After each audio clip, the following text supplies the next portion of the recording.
ಕಾಸರಗೋಡಿನಲ್ಲಿ NDA ಅಭ್ಯರ್ಥಿ Ashwini ML ಭರ್ಜರಿ road show, ನಾಮಪತ್ರ ಸಲ್ಲಿಕೆ.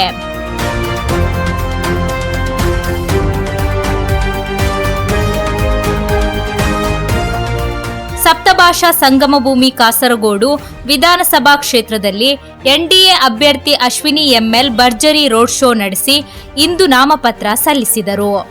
ಕರಂದಕಾಡು ಮೈದಾನದಿಂದ ಆರಂಭವಾದ ರೋಡ್ ಶೋ ಭಾರೀ ಜನಸಾಗರದ ಮಧ್ಯ ಸಾಗಿದ್ದು, ಸಾರ್ವಜನಿಕ ಮೆರವಣಿಗೆ ಮೂಲಕ ಕಾರ್ಯಕರ್ತರಲ್ಲಿ ಉತ್ಸಾಹ ಮೂಡಿಸಿತು.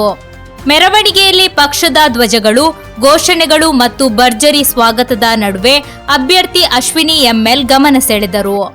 ನಾಮಪತ್ರ ಸಲ್ಲಿಕೆಗೂ ಮುನ್ನ ಅವರು ಎಡನೀರು ಮಠಕ್ಕೆ ಭೇಟಿ ನೀಡಿ ಎಡನೀರು ಶ್ರೀಗಳವರಿಂದ ಮಂತ್ರಾಕ್ಷತೆ ಪಡೆದರು. ಬಳಿಕ ಮೆರವಣಿಗೆಯೊಂದಿಗೆ ತೆರಳಿ ಆರ್ಡಿಒ ಬಿನು ಜೋಸೆಫ್ ಅವರಿಗೆ ನಾಮಪತ್ರ ಸಲ್ಲಿಸಿದರು.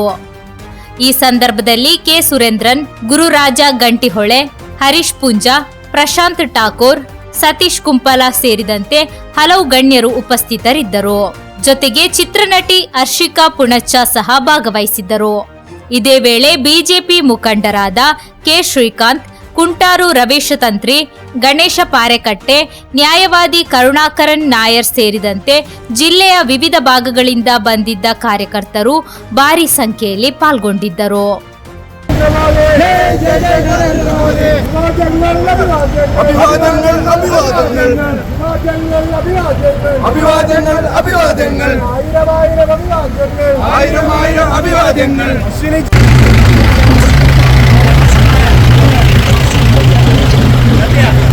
बोलो भारत माता की।